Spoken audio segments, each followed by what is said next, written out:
All right.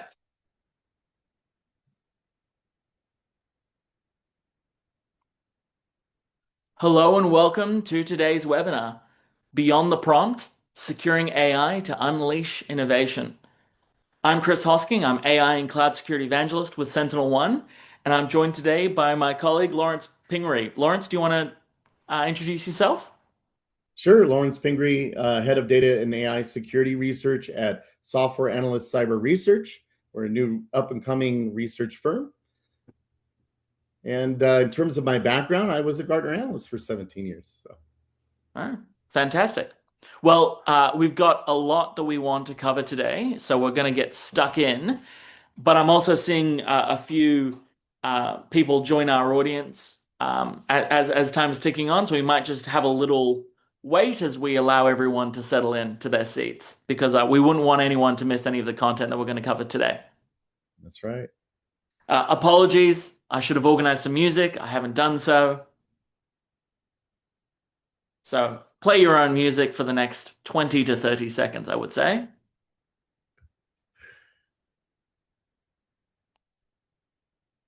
Okay, looks like the room's filling up, our digital room in which we meet today.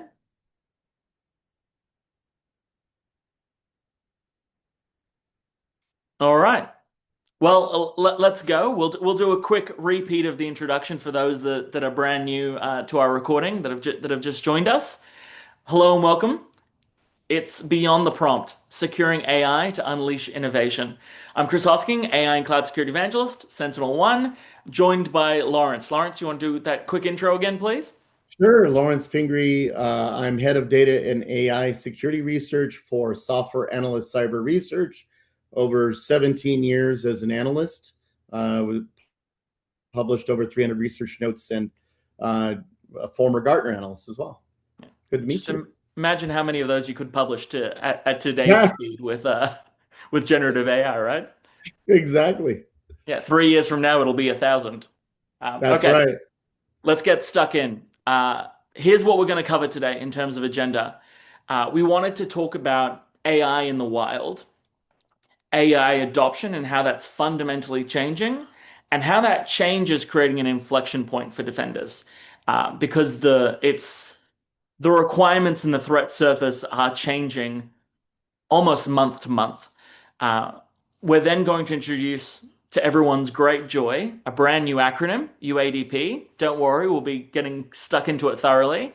And then we're going to go across how Software Analyst Cyber Research has built a matrix for UADP, specifically their methodology, and then the rankings that they've come up with for that matrix.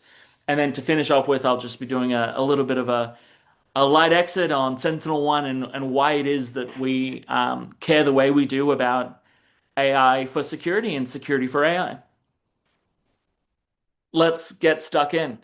Um, AI in the wild. I think we've all come to a realization. I'm hearing people at cafes talk about markdown files that the enterprise adoption of AI is here. It's not something security should plan for. It's something security needs to react to if they don't already have a plan in place.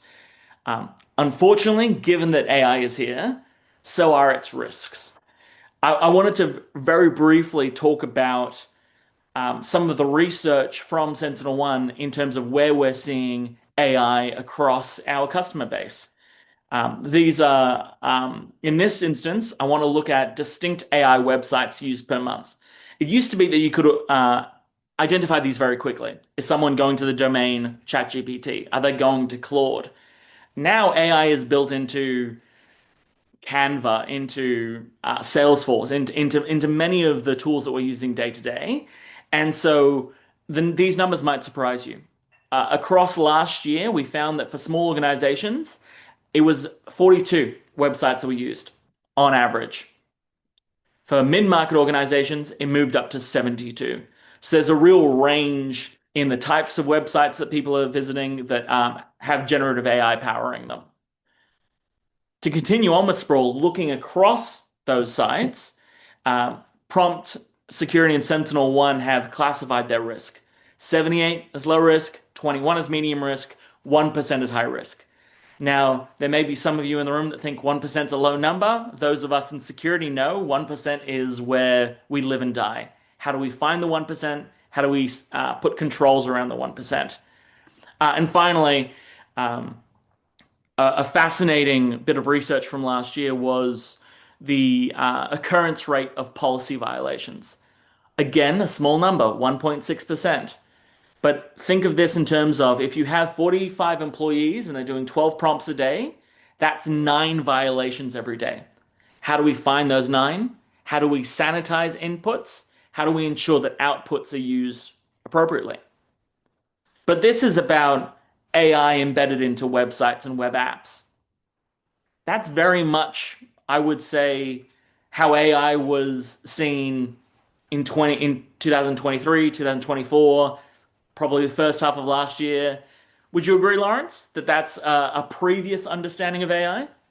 I would agree, and I think it's shifting very, very hard towards agentics. Yeah. And so I wanted to talk about that next, about how the enterprise landscape is shifting from generative AI to agentic AI. Now, up on the screen here, we have an example that's security specific. We often use this to explain some of the advancements that's happening with Purple AI, which is our autonomous security analyst. But generative AI to agentic AI, the fundamental shift here is from creating material, producing content, to performing tasks. Now, there's a fundamental shift here, Lawrence, right, in terms of what's needed to perform a task in terms of access, um, range of capabilities, permissions. This is not something where you put in a prompt and you have something and you decide how to use it. You now have agents making decisions, right? That's right. And I think one thing that is a distinct difference is that now decisions are made probabilistically. And we've probably Mm. heard that term used, but that's the best thing to describe the way that agentics sort of reasons. And you mentioned agentics there. People often hear about, hey, let's deploy agent A or agent B. Would you be able Yeah. to walk us through that the differentiation there of agents versus agentics? Yeah, and forgive me for looking at this very analytically, but there's a lot of folks talking agents, and they really don't have a good definition for what that means. And so I developed this slide to kind of convey that basically, an agent is a remote control capability, a software that's tied to the LLM reasoning engine and the control loop that's used as context to drive decisions and behaviors. So when we look at an agent is really this tie of the LLM to this remote software being able to execute tasks. It's able to execute or orchestrate tools and then achieve a final outcome. And generally, this can be tied to a user-driven agent, or an embedded agent where it's pre-prompted to execute a series of tasks or reach a goal. Thank you for that. And it's important we understand this differentiation, but I think we can already probably see the writing on the wall here that the security considerations here are much more intense than those surrounding generative AI. I wanted to briefly talk about that as an inflection point. Often, when discussing attacks, I like to reference MITRE. My preference here is that MITRE doesn't often look at research that's obscure. They look at what's been proven and what's been seen in the wild, not what could maybe happen. Um, if we're looking at MITRE Atlas, which is their matrix for threats specifically targeting AI systems, there's been a phenomenal pattern of growth here. Between 2022, when the Atlas matrix was first published, to 2025, 66 attacker techniques were identified and codified. This year was just like literally from January to now, it's gone from 66 to 103. And that should tell you something a little bit about the speed at which this space is developing. And this makes sense as we're pivoting towards adopting AI. It's a natural pivot as well for attackers that are looking to access IP, that are looking to disrupt, that are looking to um, perform resource theft. Now, Lawrence, I know that you've got quite you've got a unique approach to how you map the taxonomy of these attacks. Would you be able to walk us through that? Yeah, I mean, it's a little bit of a simplified edition, but I mean, and one thing to sort of note here is that a lot of the MITRE attack or even this taxonomy, where at a high level, we have all of these new kind of threats to AI. But keep in mind that AI, if it, especially if it acts in a human role, it also assumes all of the past attack styles that are perpetrated against humans, right? Mm. For example, it could be susceptible to phishing, right? But let's take a look at this taxonomy just to be a little bit more specific. So in AI and agentics, there are Gen AI specific and agentic threats that are most common. For example, everyone I think has heard of direct and indirect prompt injection. It's sort of another word for social engineering of the model. That's kind of the thing here we're doing is we're actually manipulating the inputs or the prompts that are being carried forth to agents. There's also uncontrolled actions, which is also often called the hallucination risk, or probabilistic change in behavior. And then, of course, excessive agency, which is the models themselves, when they're driving an agent, can decide, especially generationally, as we get new models emerge, they can develop agency in a variety of different scenarios, which is another word for they can be agile in decision making, right? And then, of course, the training data and the MCP context that they are driving, the data that they're extracting, the data they're consuming can also poison them. So if we look at the attack dimensions in the middle, there's training time or even active data poisoning attacks when a agent goes out and retrieves, for example, websites from the internet. It can be prompt injection right in the content. Let's say it's reviewing your email.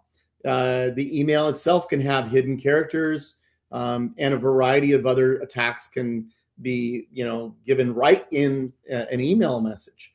In fact, in I think some cases, in Copilot instances, there have been data exfiltration attacks that have been, executed with agentics. Then there's also the deploy time invasion. There's both risks in the knowledge, and what the knowledge and the RAG system is ingesting. For example, if you have lots and lots of notes, the notes, itself could have misdirection or misinformation, could be read wrong or interpreted wrong. And if you think about it, it's not much different than humans, right? We consume data differently based on context, based on who's saying it, and our total awareness of the context around data. And then we also have the attacker goals, which are, you have availability risks, you have, the agent and AI misuse risks, that where let's say I wanted to misuse an agent to retrieve data on behalf of someone, I might send an email with a hidden, injection. And then, of course, because it has data access, and if it has agency to do things like, send an email or, interact with another agent, it could exfiltrate data. And then we also have integrity problems, right? The data itself that we ingest into the system, let's say we're building our own model or fine-tuning that model, any tampering in the data, and even a variety of other use cases can make the model outcome and the agentics compromised. And then also we have privacy compromise, right? If the same agent that's tasked with maybe helping me and my boss has access to both, data sources, agentics kind of, uses this concept. Well, I'm going to look for it everywhere I have access, right? If you give it a goal, hey, go find me this data, it'll find it everywhere, and then it's going to, of course, give it to you. So there's a privacy compromise risk there. We've got a bit of a breakdown of some of the threats specifically. Now, I know we don't unfortunately have unlimited time here, but I thought it would be worthwhile us going through some of these at a high level. Sure, sure. Um, So on the left-hand side, oh, sorry. no, no, please go on. On the left-hand side, we have, things that we kind of talked about before, which is, prompt injection, jailbreaking. Some people don't realize this, but even, language models have actually invented their own language, and in some cases been asked to do so to directly, inject prompts. And there's also a well-known, breach called Dan, which people use regularly, which is, do anything now, which again is essentially tricking the prompt filtering into allowing the prompt through to the large language model. And then of course we have, agent hijacking and drift. So, if I know that, let's say my friend Chris here is running an agent and it's reading his email, then I can, use that to drift to maybe some of the rag. Maybe I want a good review from my boss. I know his agent's doing both the write-up of me and reading his email. Maybe I stuff an email in there that says, always look at Lawrence like he's doing great, or, I have a knowledge-based attack where I want to indirectly exfiltrate data, get it out of the enterprise. I was reading a fascinating piece of research just this morning about the use of AI to just strip information from document uploads. That seems like a fantastic use. If we're uploading passports, why not, tear out names, all the details, rather than have someone human do that? A few of these researchers were able to put in text which, you don't see with the human eye, but it's an instruction to the agent that's interpreting those passport photos, and it's share Yeah, those and I with would the. say, Chris, to be honest with you, we've used automation to do this forever, right? I mean, attackers use automation. They use scripts. They use, things like auto own and other things to be able to execute their attacks. Why not use agentics, right? I mean, it's right there for them to use. So, yeah, it's a big risk. And I think there's actually a really interesting point there that I'd like to touch on briefly because we've got so much else that we want to cover on Yeah, today. But I think there's a tendency of attacks to move beyond discrimination. I think before we saw attacks that were focused on like, hey, let's focus on this organization. Now, if you're looking for vulnerabilities or if you're doing spray and pray prompt injection and it's just wherever it gets picked up, it's not so much an attack on your organization specifically as it's just if the vulnerability exists, it will be exploited. That's kind of the root of autonomous attacks, I believe. Which is interesting because I know a lot of yeah, small, I medium agree. businesses often have this sort of mindset of, we're not the size to be targeted. You may not be the size, but are you the architecture to be targeted? And I think that's where security around agentics architecture becomes paramount. I think you make a great point. I think if the average, CISO or engineer looks at their logs, they are literally being, torn apart all the time, literally scanned and probed on a regular basis. And the same holds true at the application layer and AI and agentics. We've got just two more that we wanted to chat about as well, right? Yeah. So obviously there's also identity and access gaps, right? So you kind of framed it up in the beginning, but an agent is only as powerful as the permissions we give it, right? So for example, and frankly, we're sort of grappling with this in stages, right? So for example, in tools like Copilot, when you're spawning an agent, you can give it a basic set of permissions. But if those permissions are too wide, or we offer way too many identities or role access to those, data sources, then of course that becomes a significant risk. And you also have, problems in things like the supply chain or the infrastructure layer. There's been attacks against, infrastructure for ages. Lots of backdoors. I think, OpenClaw had lots of, plugins. I think it was something in the order of 13 to 14% Mm. of their plugins within their store were essentially malware. So, and of course, these are low-hanging fruits for attackers because there's lots of breached credentials out there, and they can be reused in the supply chain. Yeah. And we've got already this understanding of DSPM for employees or data protection of like, hey, those in finance should have access to financial data, maybe no one else. Those in engineering data, maybe no one else. That's required too now in this new set for agentics. Let's get to the meat of what we wanted to discuss today. UADP. First off, let's move beyond the acronym. What's it stand for, Lawrence? Yeah, so what it stands for is Unified Agentic Defense Platforms. And so just to give you the high level of why we introduced this category, it was very clear to us that we were rapidly approaching this agentic future. And with that agentic future, it was very clear that we need to connect things like the context from data. We need to be able to understand AI system integrity. We need to apply a detection and threat prevention to be able to intercede in agentics. We needed to have visibility from end to end, from a agent, maybe a user calling the agent all the way through its workflow.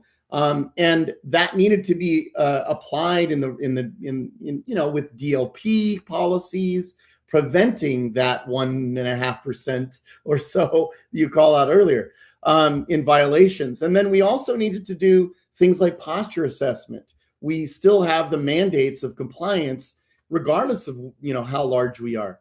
And then obviously the other superpower that Agentics brings is the automation and the autonomous remediation capabilities that we need to match the speed of attacker, right?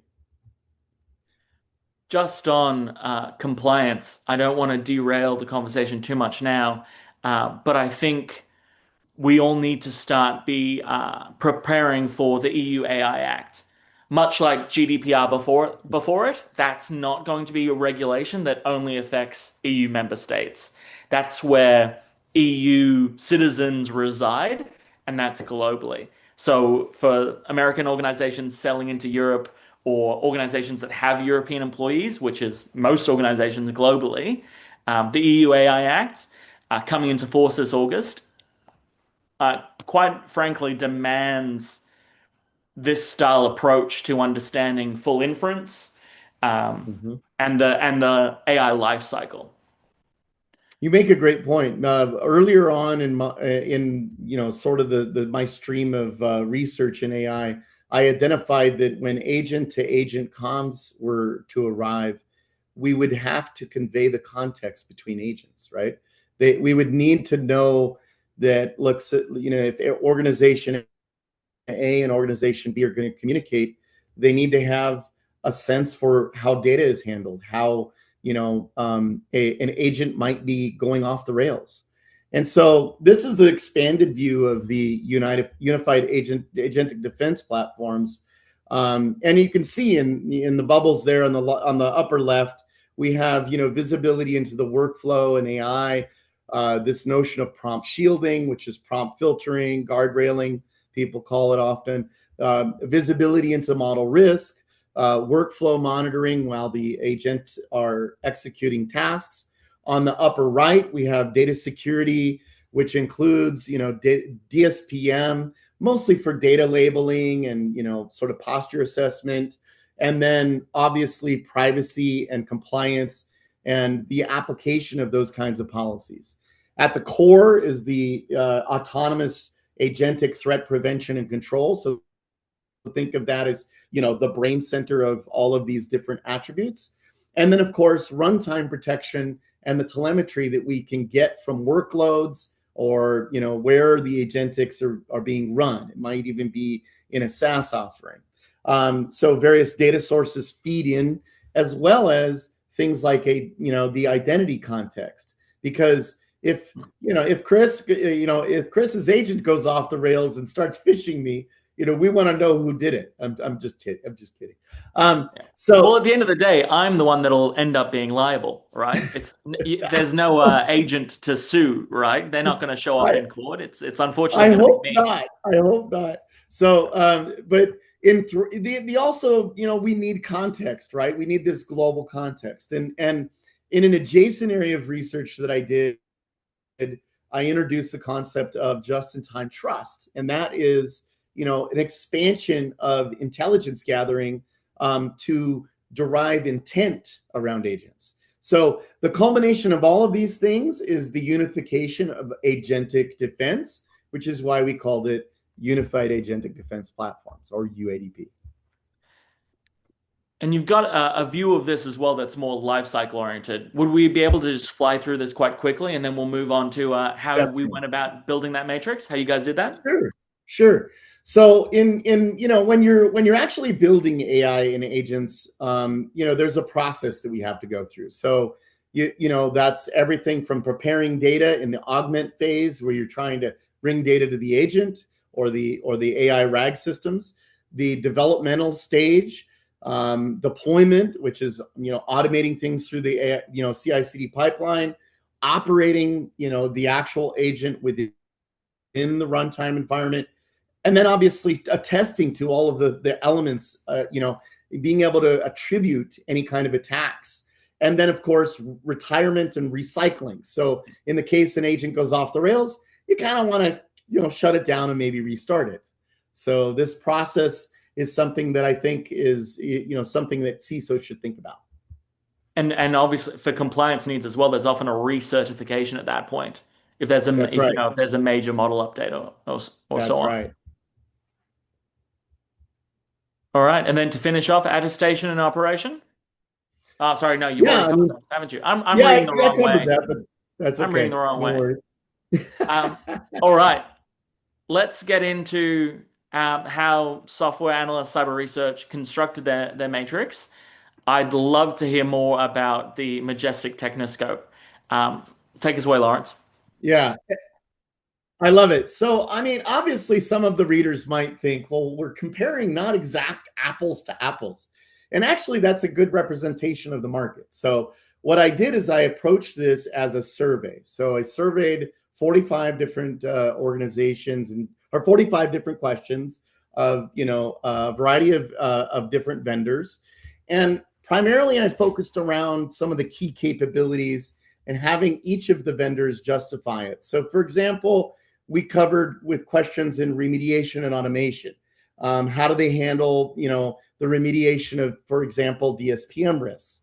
And again, we're looking at the convergence of data security, AI, and agents in totality. So it's a very wide aperture.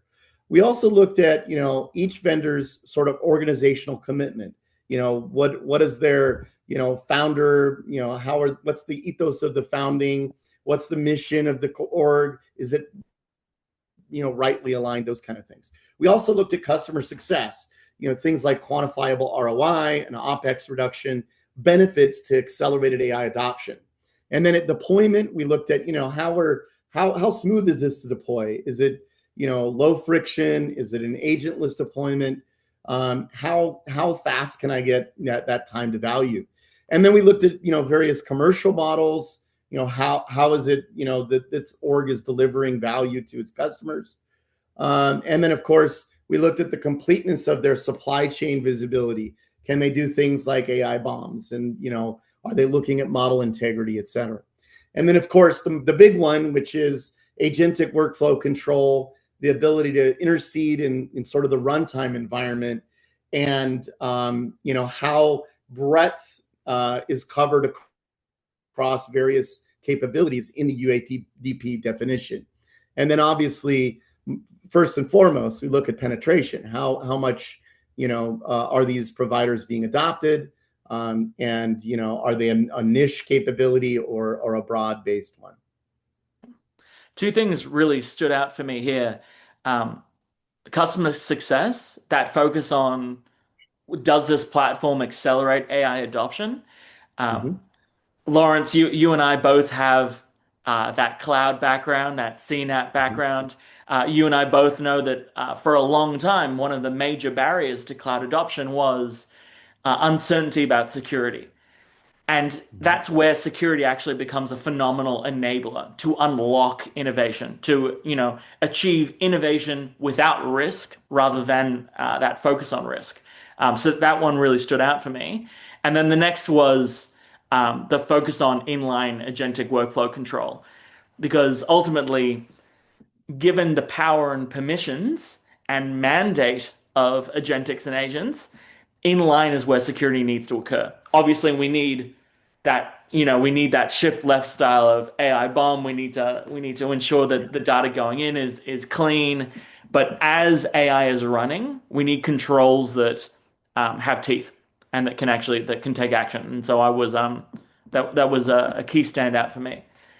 I love it. And it's funny because controversially, it's always been controversial whether security actually is a good thing or not, and it's an Mm. enabler.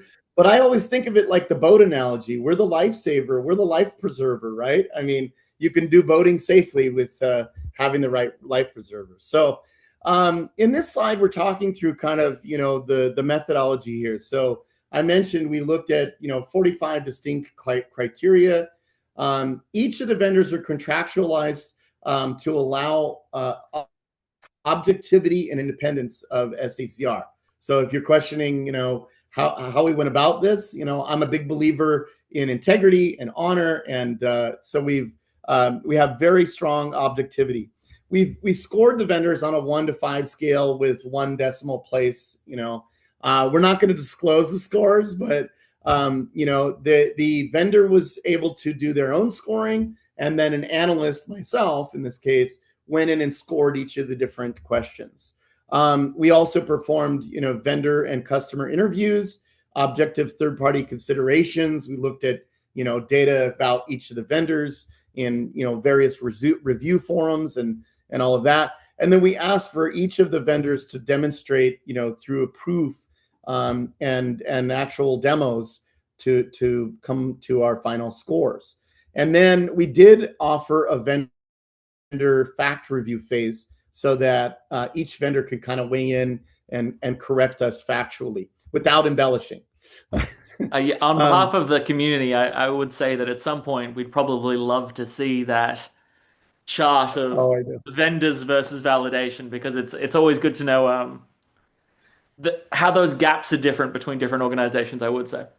That's right. Now, I will leave you with this. There's some weighting in the metrics, right? I weighted things that I'm not going to give you all the detail, but what I will say is I'm a runtime and prevention guy, right?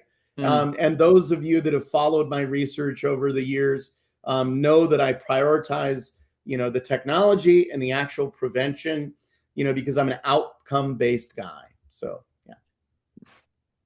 Okay. Uh, Now we get to chat the technoscope itself. Let's chat both axes. Yeah. So absolutely. So there's 2 axes in the Technoscope. One measuring kind of the purpose or the vision and strategy of each organization, and then the delivery or the execution and efficiency and efficacy of the different solutions. So each of the dimensions basically had a set of questions. The vendors were given, I would call it kind of open-ended questions for me to be able to look at, consider, and their justifications, given in each one of these questions. And then we also looked at, again, the same kind of dimensions, the commercial model, et cetera, the specific capabilities of discovering shadow AI, doing, supply chain analysis, their ability to execute in things like, agentic workflow control, interceding in behavioral drift, goal drift, things like that. So I prioritized the actual outcome of defense Mm. in my assessment. And then, of course, we looked at, the scale and the ability to address various compliance mandates like the EU AI Act. Okay. Well, that's enough chat about how you guys went about building it. Let's cut right to the chase. Here we go. Yeah. The exciting slide. So this is the outcome of, I love our graphics team. They do a great job at design. The outcome of our Majestic Technoscope, which, obviously Sentinel-1 did very well in. There's a variety of providers here. We tried to label them, as either innovators, trailblazers, the emerging players, for example, and pioneers.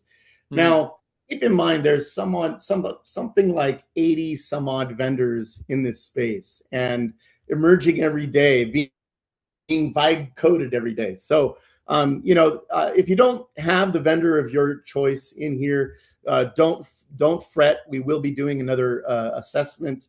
We're planning one in the fall this year.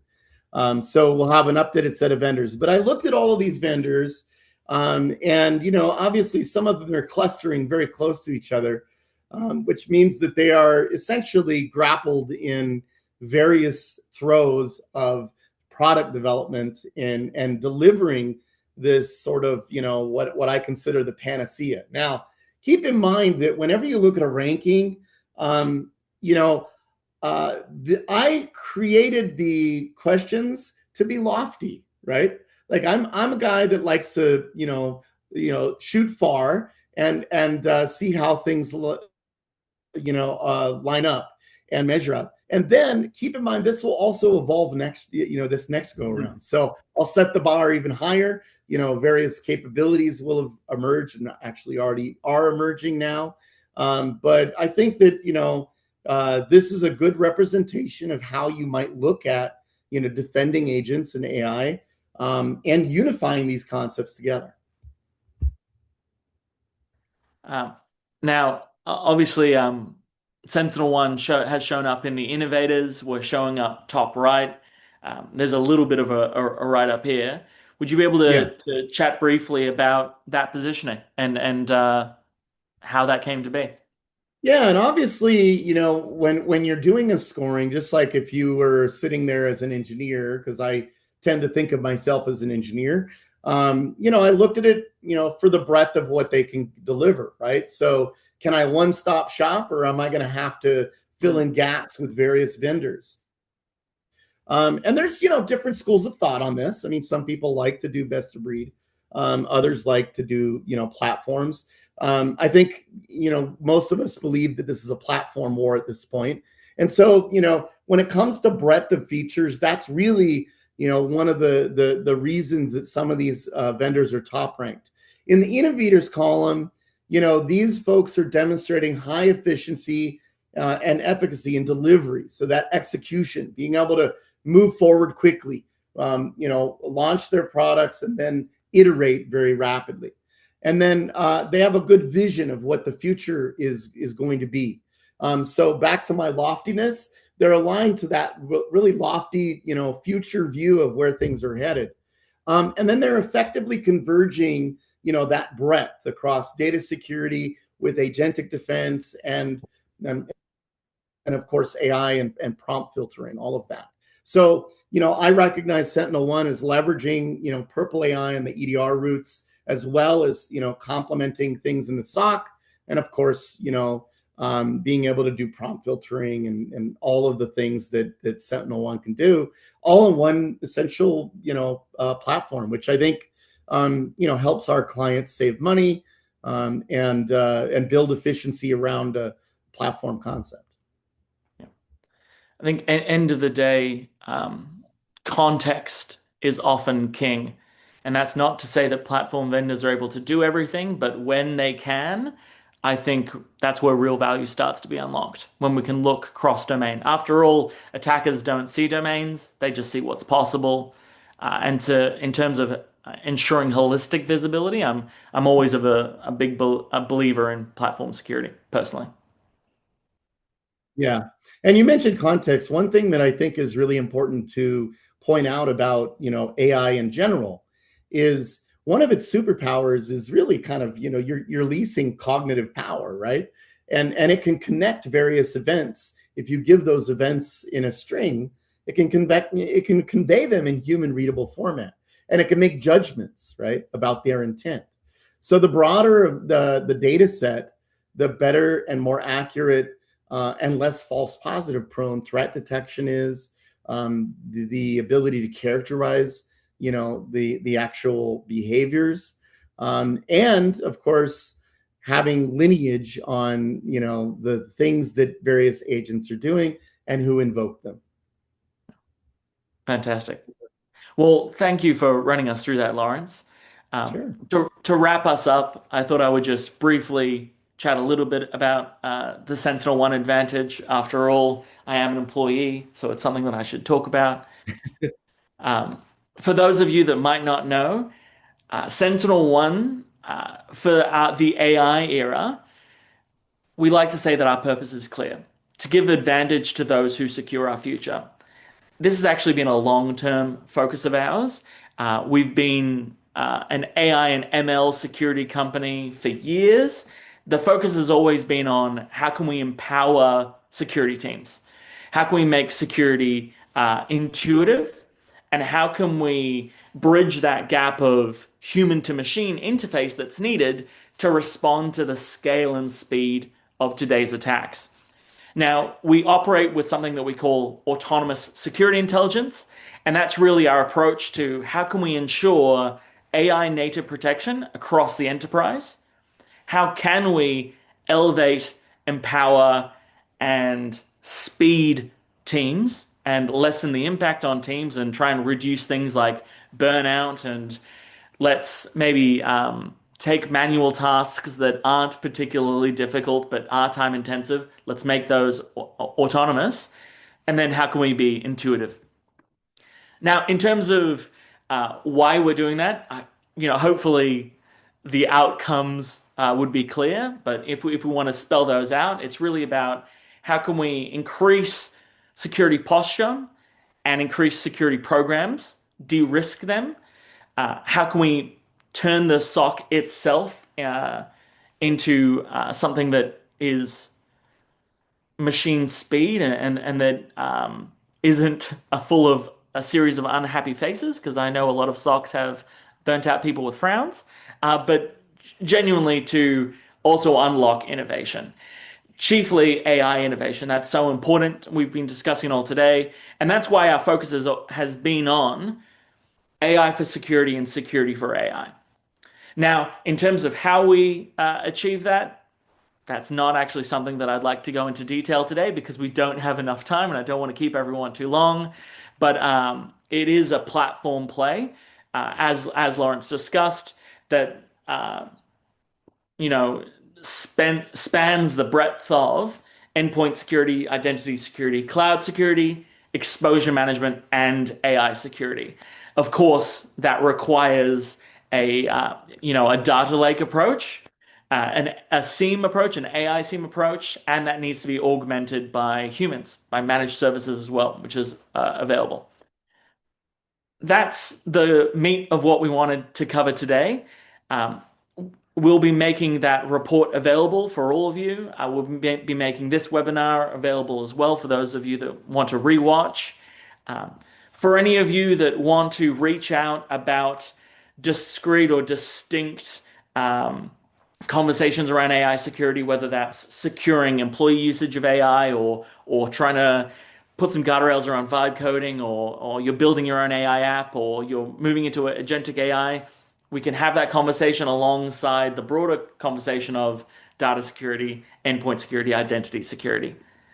Um, but yeah, hopefully, as you talk to us, you'll see that our focus is on how do we deliver complete protection, visibility, and control by maximizing the effectiveness of security operations, ultimately to unlock innovation and to ensure that AI adoption can be at the speed it needs to be so all of us can transform our organizations from web and digital organizations to AI organizations. I'm so excited to see what the next Uber and Netflix is in terms of upending the model of what a digital business looks like. What will an AI business look like? For now, I want to thank Lawrence. Thank you very much for your time today. My It was an pleasure. absolute Thank pleasure you. to have you on, and a big thank you to our audience today. If you want to reach out and find us, you know where to find us on our website. We've got some phenomenal AI research blogs coming out as well. Thank you very much for your time. It's been a pleasure.